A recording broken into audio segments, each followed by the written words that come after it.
Bonsoir, vous êtes les bienvenus dans la boîte à merveilles. Je vous prie de cliquer sur la cloche pour recevoir les prochaines vidéos.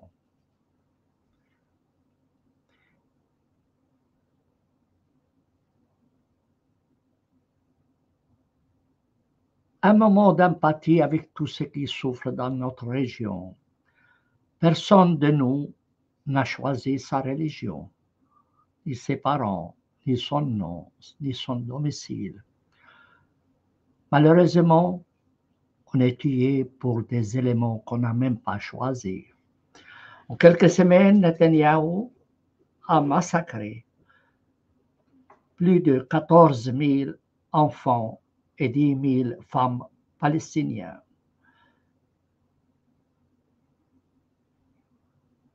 « 14 000 enfants et 10 000 femmes palestiniennes. Leur seul crime, ils ne sont pas juifs.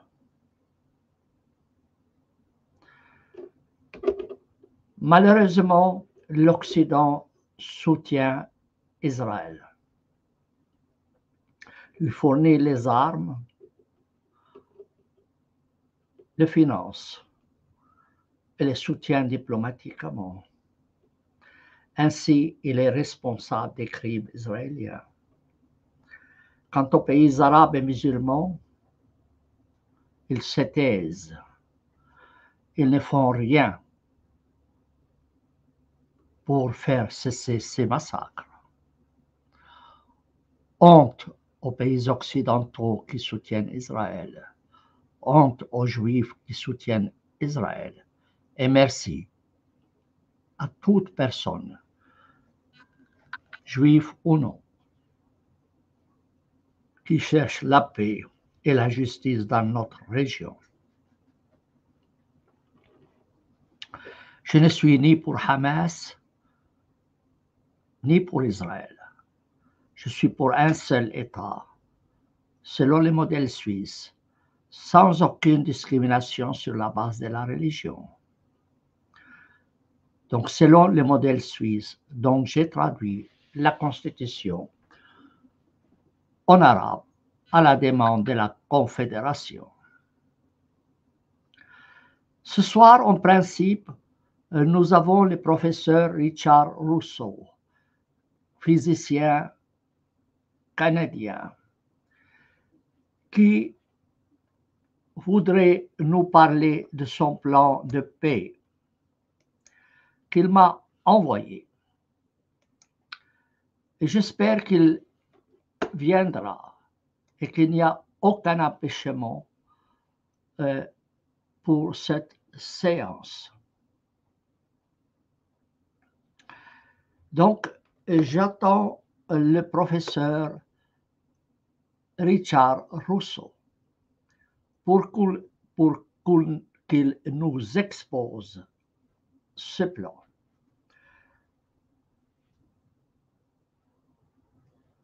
Et si par hasard il ne vient pas, je vous présenterai ce plan qu'il m'a envoyé. J'attends un signe de la part du professeur Richard Rousseau. Ici, vous avez le lien pour pouvoir entrer.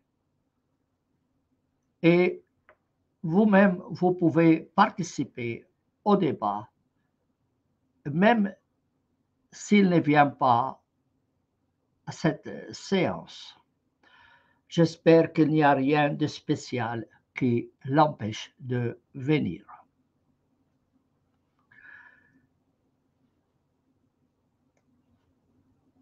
Donc, je vais vous présenter son plan. Et s'il vient, nous lui poserons des questions. Mais vous aussi, vous avez le droit de poser des questions. C'est important que chacun puisse s'exprimer.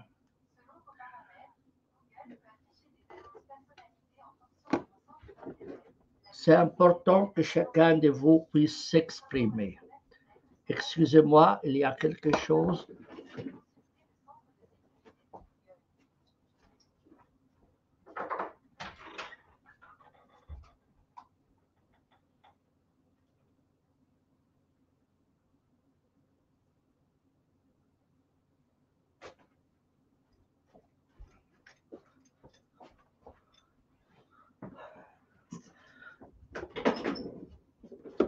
Donc, voilà le plan qui a été préparé par le professeur Richard Housseau, physicien canadien. Il est intitulé Plan de paix réaliste au conflit israélo-palestinien.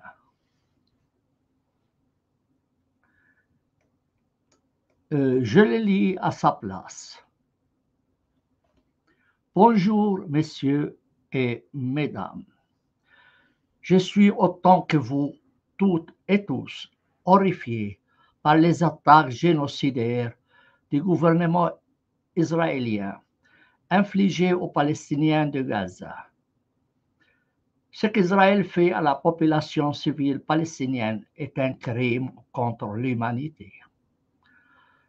Comme le dit une importante organisation du lobby israélien, l'ampleur de la catastrophe humanitaire en cours et des victimes civiles sont presque inimaginables.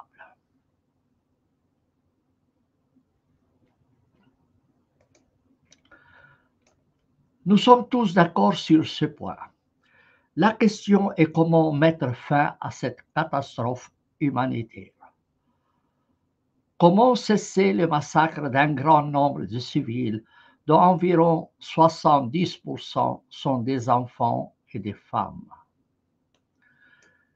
Déjà, le docteur Samuel Dib du Centre de droit arabe et musulman, expatrié en Suisse, suggère un début de solution.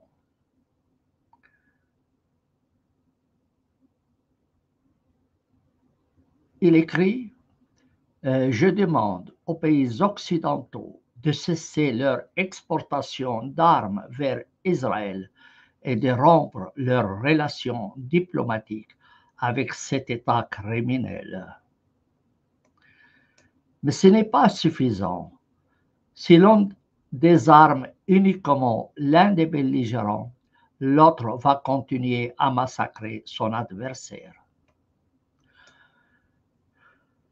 D'abord, il faut bien se rendre compte que toute paix négociée est impossible, tellement la haine entre les peuples palestiniens et israéliens est grande. Ces deux peuples ne souhaitent qu'une chose, s'entretuer. Pour qu'une paix soit possible, il ne faut pas essayer de la négocier, mais l'imposer. Comment? Évidemment pas par la violence.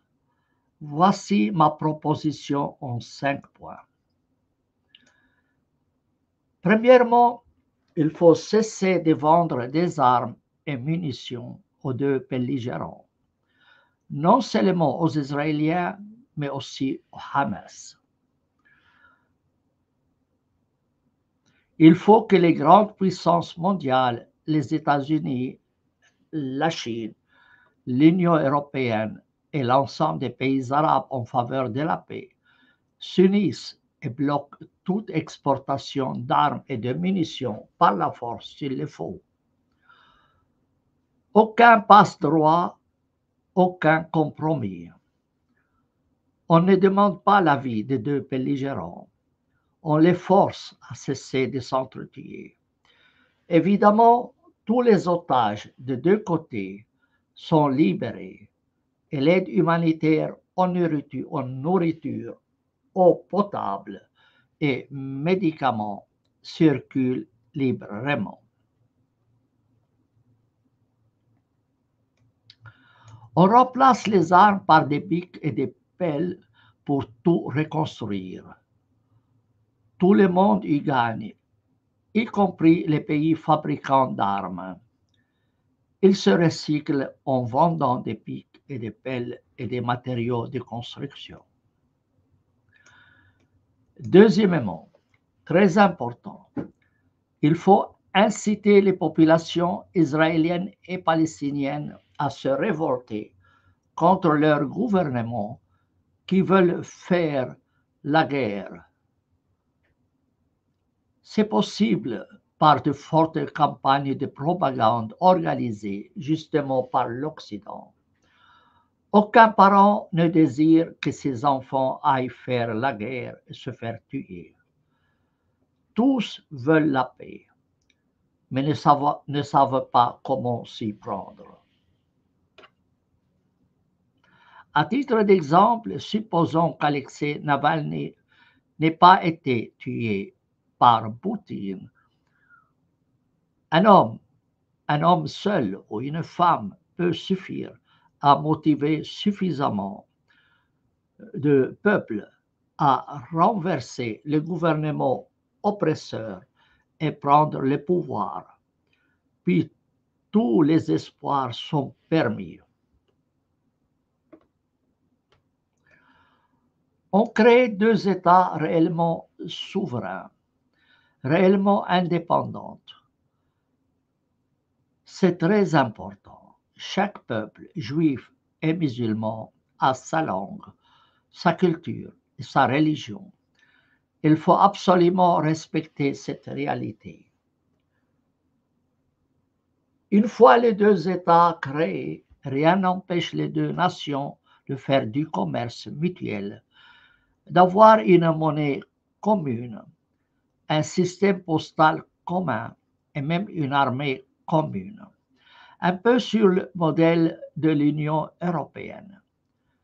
Un Italien reste italien dans son pays et un Allemand reste allemand dans son pays. On n'essaye pas de faire d'un Italien un Allemand et vice-versa. Cependant, ils peuvent mettre en commun ce qu'ils veulent et ce volontairement. Troisièmement, remplacer le gouvernement actuel par des élus démocratiquement en faveur de la paix. Les prisons d'Israël sont pleines d'anciens dirigeants en faveur de la paix. Il suffit de les libérer et de les laisser s'organiser. Tous les fanatiques religieux sont complètement exclus du processus d'élection, de même que le Hamas et l'ancien gouvernement de Netanyahou. Ils ont fait trop de dommages dans le passé pour leur faire confiance. La mise en place des nouveaux gouvernements se ferait avec le soutien unanime du Conseil de sécurité des Nations unies. À bien noter, c'est le peuple de chaque État et non l'armée qui crée son gouvernement démocratiquement élu, lequel est créé avec le peuple, par le peuple, pour le peuple. Le mot pour est très important. Le peuple est souverain et a tous les droits. Les élus ne sont là que pour réguler les besoins du peuple. Quatrièmement, concernant la religion, beaucoup y croient encore. Elle peut devenir une source de conflit majeur si l'on empêche les croyants de pratiquer leur religion. Donc, elle peut devenir une source de conflit majeur si l'on empêche les croyants de pratiquer leur religion. C'est pourquoi il faut appliquer une laïcité pure et dure. Par laïcité, j'entends que chaque croyant peut pratiquer sa religion en privé, c'est-à-dire dans les résidences privées et les lieux de culte, mais non en public. En public, dans les rues, les commerces et toute organisation publique, écoles, hôpitaux, fonctions publiques, chaque communauté de croyants respecte la religion et les lieux de culte de l'autre. Par exemple, l'application de la charia ne serait pas permise en public, seulement en privé dans les lieux de culte et résidences privées. Une femme ne pourrait pas porter le voile dans les rues. Elle aurait droit à l'éducation, tout comme les hommes, et pourrait conduire une auto. Bref, il existerait une complète égalité homme-femme.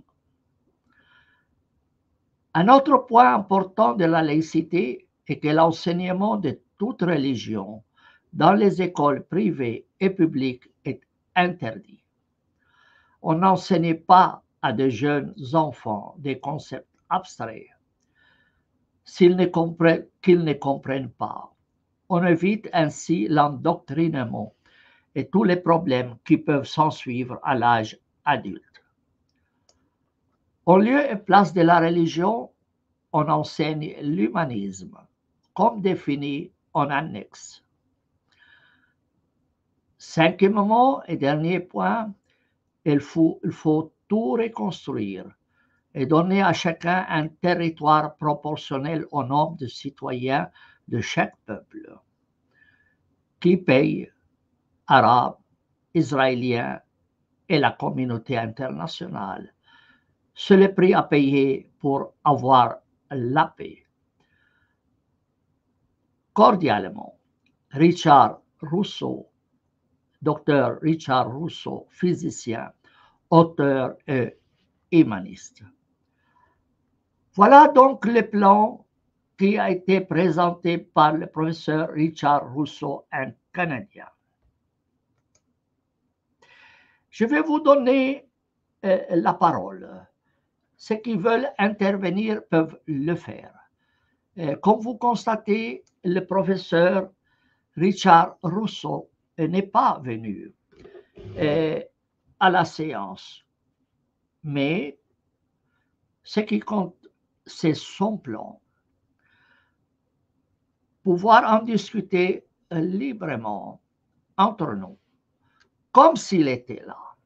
Dans tous les cas, il recevra cette vidéo et verra vos interventions. Je commence moi-même par faire des remarques.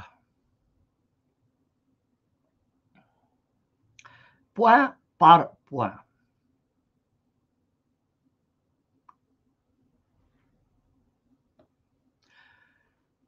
Évidemment, nous sommes tous horrifiés par ce qui se passe.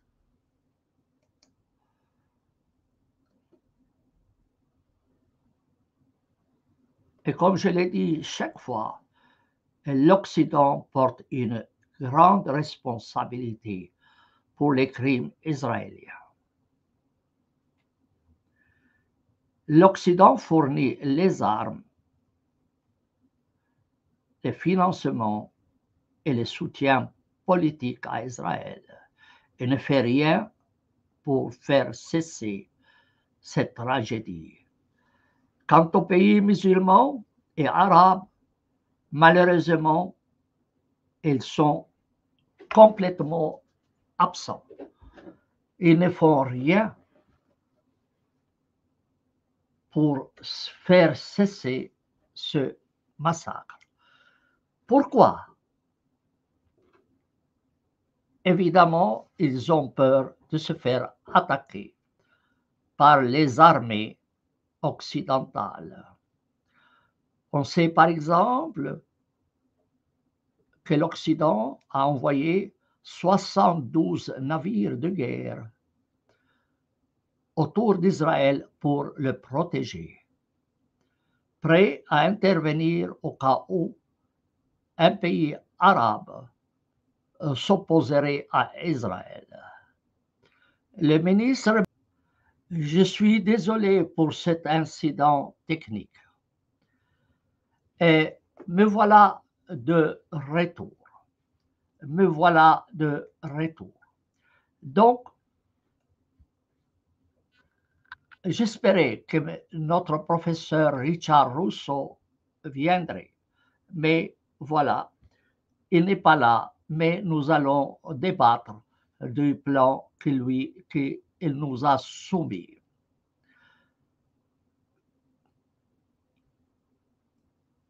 Excusez-moi, je vais maintenant ouvrir le plan pour pouvoir le commenter devant vous. Donc je disais pourquoi les pays arabes n'interviennent pas pour faire arrêter le massacre. Parce que l'Occident a envoyé 72 navires militaires autour d'Israël, les menaçant en cas d'intervention, d'attaque.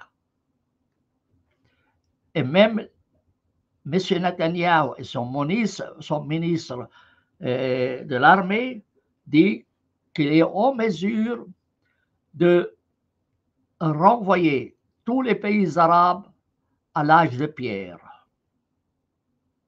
Menace à peine voilée. Donc les pays arabes et musulmans, 1,5 milliard, se croisent les bras parce qu'ils ont peur du soutien militaire occidental à Israël. Donc il est clair que l'Occident porte l'entière responsabilité de ce qui se passe. En ce qui concerne Hamas, je souhaite préciser une chose, c'est que Hamas a été créé par Israël. Les autorités israéliennes le reconnaissent. Il a été créé pour faire opposition à Yasser Arafat. Hamas a été financé par le Qatar à la demande d'Israël. L'argent transité par Israël pour Hamas. L'armée israélienne a retiré tous ses soldats de la frontière entre Gaza et Israël 10 jours avant le 7 octobre pour permettre à Hamas de mener son attaque dont Israël était au courant. L'Égypte, la Jordanie, M. Abbas avait averti Israël de l'imminence d'une attaque. Mais Israël voulait cette attaque pour qu'il puisse justifier la destruction de Gaza, la déportation des Palestiniens et les massacres des enfants et des femmes palestiniennes. Plus de 14 000 enfants palestiniens ont été massacrés. Plus de 10 000 femmes, sans parler des destructions, sans parler de ceux qui sont morts sous les décombres. Qui en est responsable? Israël, certes, mais aussi les pays occidentaux, entièrement responsables de ces crimes.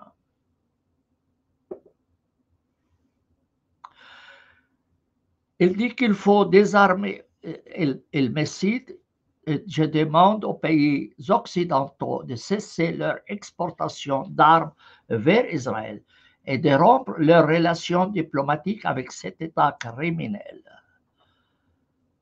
J'ai d'ailleurs écrit ce matin même de nouveau à la Confédération, lui demandant de rompre ses relations diplomatiques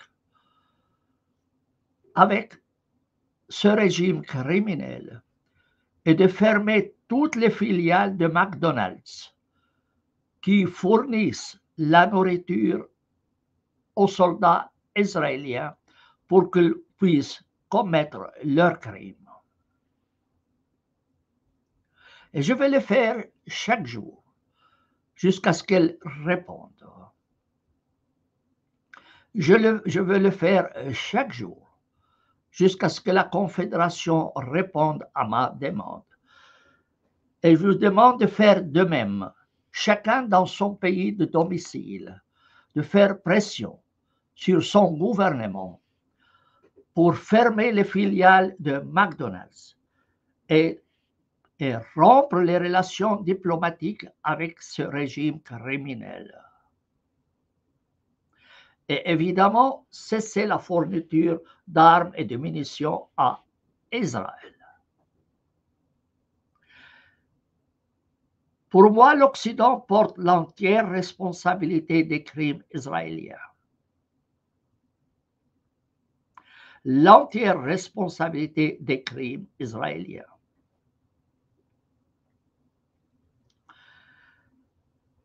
Et malheureusement, la majorité des Juifs, semble-t-il, soutiennent ce régime criminel.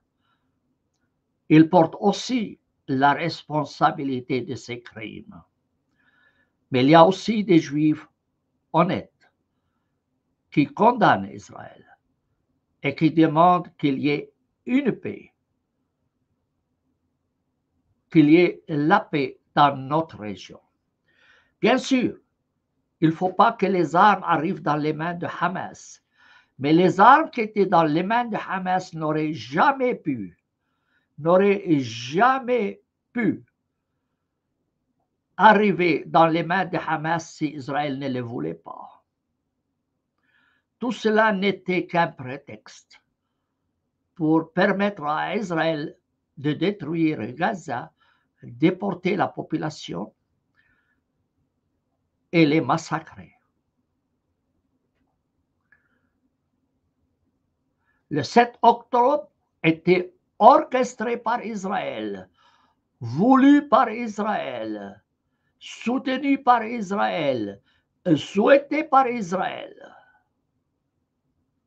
Qu'on ne vienne pas me raconter des histoires.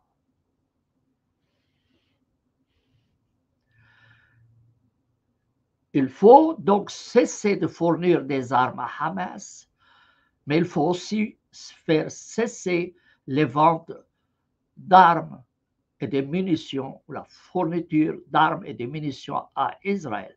Mais ça ne suffit pas. Israël est un grand fabricant d'armes et dispose de bombes atomiques. Il semble qu'il aurait 200 bombes atomiques. Il faut lui enlever toutes ces bombes. Il faut le désarmer. Désarmer Hamas et désarmer Israël. Il faut empêcher que l'industrie militaire israélienne fonctionne.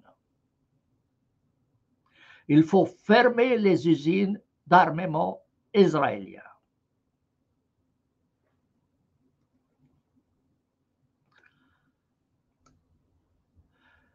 Donc, c'est le premier point concernant les armes.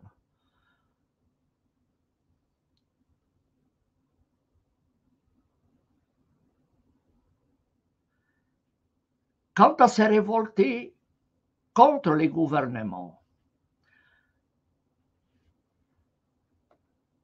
là aussi, c'est la responsabilité des pays occidentaux. C'est eux qui doivent mener la campagne contre l'État d'Israël et pas la soutenir.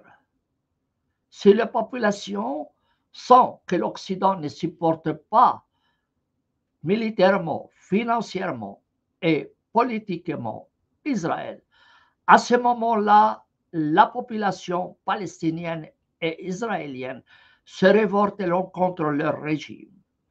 Mais tant que l'Occident soutient le régime criminel israélien, ce soir, nous n'avons pas beaucoup de chance. Ce soir, nous n'avons pas beaucoup de chance, malheureusement. Deuxième problème technique. Et heureusement, le professeur Richard Russo, qui méritait mieux que ça, n'est pas avec nous. Mais je vais continuer à commenter son plan. Si les Occidentaux veulent que la population civile palestinienne et israélienne se révolte contre leur régime, il faut que l'Occident cesse son soutien à Israël.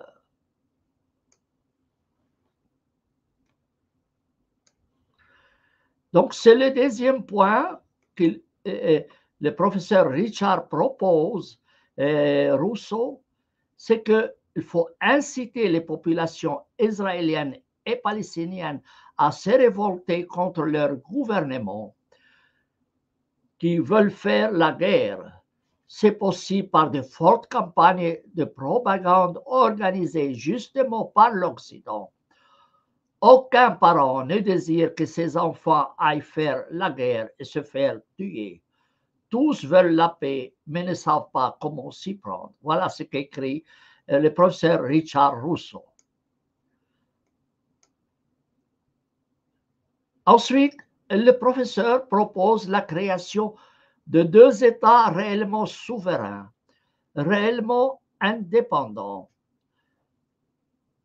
Chaque peuple juif et musulman a sa langue, sa culture et sa religion.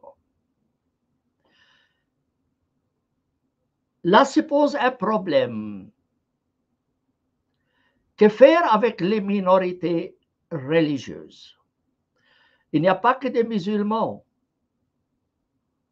il n'y a pas que des juifs dans cette partie du monde. Il y a aussi des chrétiens, il y a aussi des athées.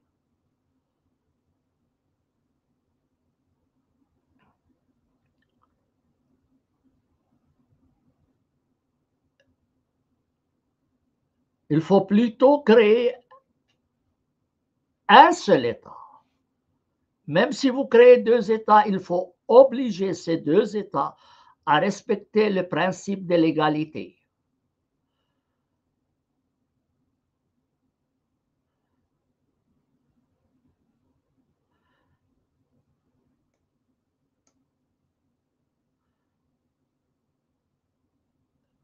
Il dit dans son plan qu'il faut que la terre soit répartie selon le nombre des habitants.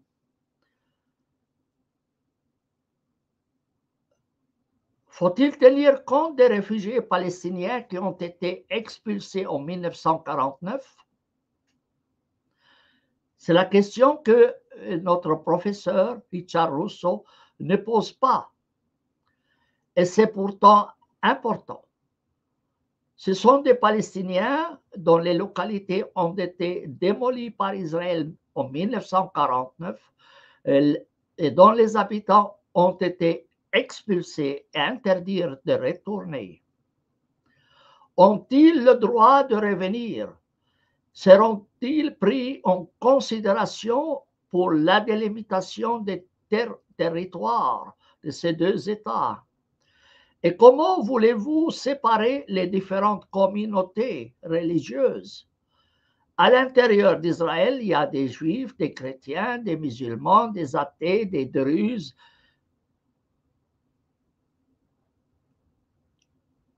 Il ne suffit pas de créer un État juif.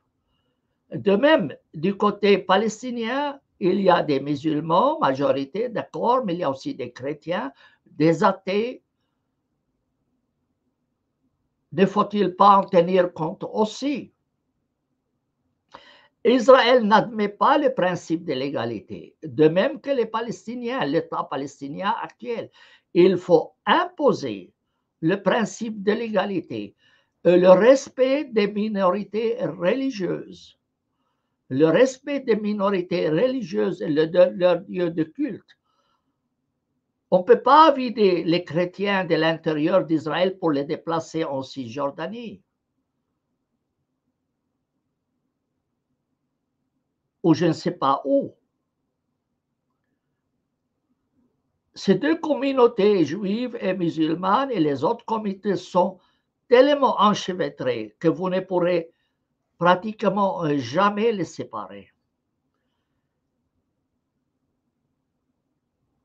On peut certes créer des cantons, sortes de cantons ou de provinces, ici palestinienne, majorité musulmane et l'autre majorité juive, mais il faut que les minorités religieuses restent et puissent vivre sur un pied d'égalité et que les réfugiés de 1948 puissent rentrer.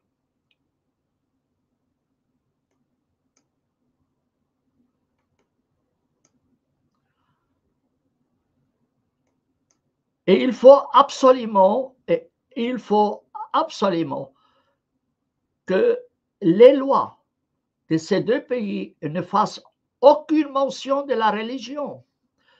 comme élément constitutif de l'État, à interdire aux Palestiniens d'avoir un État islamique qui prévoirait par exemple l'islam religion d'État. Parce que si vous mettez l'islam religion d'État, forcément, la charia sera appliquée. Il faut interdire dans la constitution palestinienne la mention de l'islam religion d'État. De même, il faut interdire en Israël la mention du judaïsme comme religion d'État. Il faut interdire toute discrimination sur la base de la religion dans le respect de l'article 1 et de l'article 2 de la Déclaration universelle des droits de l'homme. Et le professeur Richard Rousseau dit aussi que les femmes ne doivent pas se voiler. Mais le voile n'est pas seulement chez les musulmans, il est aussi chez des juifs.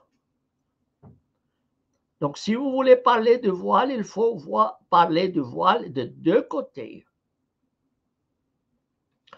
Quant à l'enseignement religieux, tout à fait d'accord. Il faut enseigner le fait religieux, pas les dogmes religieux. Mais surtout, il faut que les écoles soient mixtes. Que les écoles soient mixtes. Qu'on ne sépare pas les gens sur la base de la religion. En Israël, les juifs et les non-juifs ne suivent pas les mêmes écoles. Et c'est là le problème. En Palestine ou dans les territoires occupés, là, il y a des écoles mixtes entre musulmans et chrétiens. Mais en Israël, l'État d'Israël ne permet pas des écoles mixtes, juives et non juives. Évidemment, tout reconstruire, mais reconstruire quoi? Ne faut-il pas aussi reconstruire le village qu'Israël a détruit en 1948? 81% des villages palestiniens ont été rasés par Israël et la population expulsée. Et Israël a donné l'ordre à son armée de tirer sur tout Palestinien qui tenterait de retourner chez lui. Et ces réfugiés sont des fardeaux pour les pays d'accueil, surtout le Liban et la Syrie.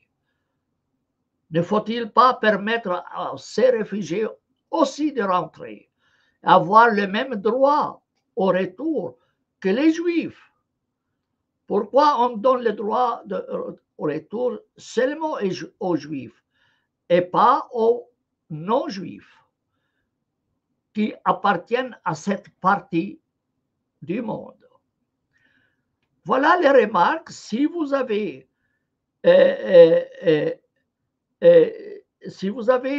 souhaitez intervenir, vous pouvez le faire. Je suis désolé pour les problèmes techniques.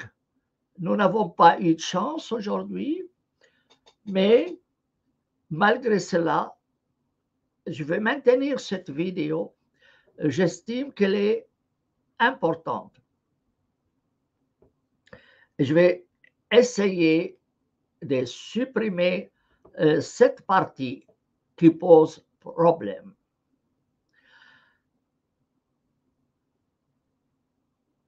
Alors, si l'un ou l'autre parmi vous souhaite intervenir, qu'il le fasse. Voilà notre ami Hamid Ben Hammou. Tu es le bienvenu. Bonsoir. Ouvre le microphone, mon ami. Bonsoir, docteur Salmi. Excusez-moi, j'arrive à peine à parler, mais ce sujet me tient à cœur. Et je tiens à dire que les deux peuples vivent sur les aides extérieures. Les États-Unis donnent à Israël 4 milliards par an. Et la Palestine reçoit des aides un peu de partout. Et les gens qui sont aidés comme ça, ils n'ont pas l'indépendance de prendre leur destin en main. C'est-à-dire celui qui te donne, c'est celui qui te dit quoi faire. Et si celui qui te donne a des intérêts dans cette région-là, il ne voudra jamais la paix. Parce que, bon, 85% de la population mondiale, elle est pour la paix. Mais pourquoi ça coince? Ça coince parce qu'il y a des dirigeants qui ont des intérêts dans la région. Alors pour moi, tant qu'il n'y a pas une révolte contre tous les dirigeants qui soutiennent à tort cette guerre ou votent à l'ONU contre la paix ou contre les cessez-le-feu, contre les trucs, eh bien, on n'arrivera pas à résoudre ce problème. Parce que l'intérêt financier prime sur l'intérêt humanitaire. Si la Palestine et Israël deviennent un seul pays, bien sûr, ça va être, c'est une région pleine de minerais, plein de gaz, plein de pétrole, et il a des ressources à revendre. Il pourrait, Gaza, il pourrait être demain s'il était indépendant. Et c'est ce que le monde ne veut pas. Parce que vous croyez l'aide humanitaire ne va pas arriver. Vous croyez les États-Unis ne peuvent pas dire à Israël, tu ouvres ou tu n'as plus de munitions, tu n'as plus rien. Alors, tu fermes ta gueule, tu ouvres les routes et on achemine l'aide humanitaire à ceux qui souffrent. Là, on est en train de vivre une guerre de la faim. On fait la starvation, pour que les gens se jettent à la mer. Et là, les États-Unis viennent nous dire qu'il va construire un port flottant vers Gaza dans 60 jours. Dans 60 jours, combien encore restera-t-il d'enfants palestiniens à Gaza? Et puis, est-ce que ce pont n'est pas une tricherie pour exporter les Palestiniens de Gaza et laisser le champ libre à Israël? Excusez-moi, je ne veux pas parler plus parce que j'ai mal à la gorge. Oui, tu as raison, Hamid. Tu as soulevé des vrais problèmes.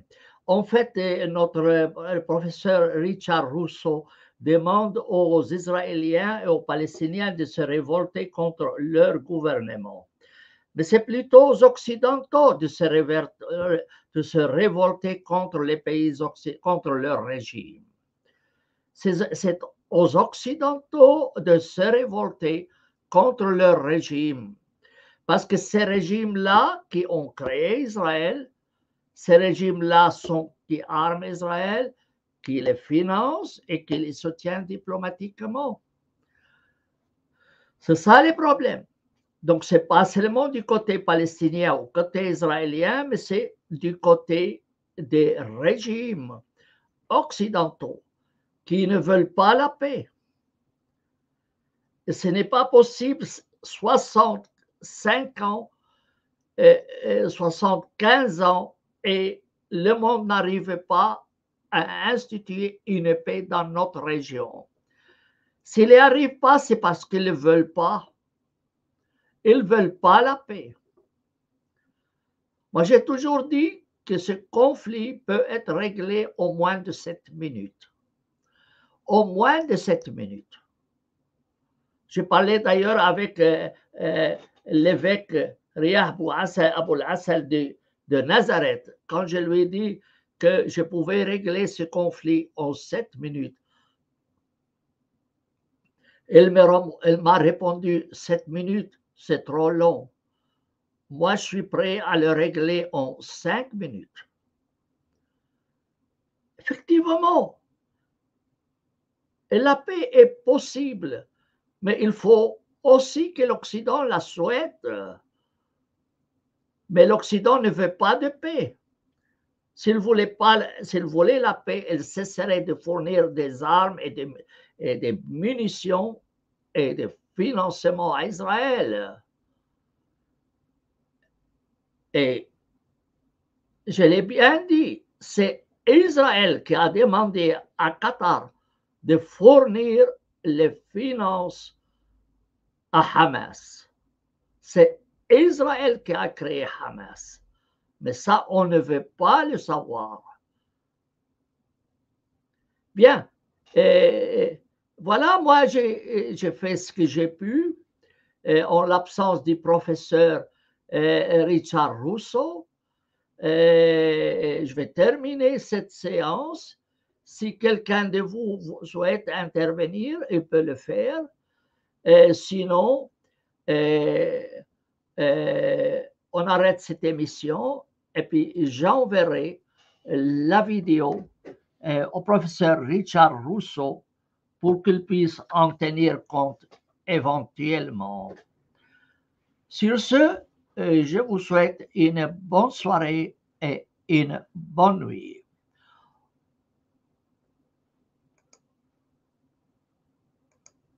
Au revoir. Bonne nuit, docteur Samy. Bonne nuit. Et bonne nuit à tous. Moi, je voulais juste rajouter un truc. Ce que plus la guerre continue, plus les plaies sont assez profondes pour ne se refermer jamais. Et une plaie qui ne se referme pas ne guérit jamais et la douleur continue. Oui, tu as raison, mon cher Hamid. Oui, plus ça dure et plus ça va s'infecter, cette plaie. Je vous souhaite à vous tous et toutes bonne nuit.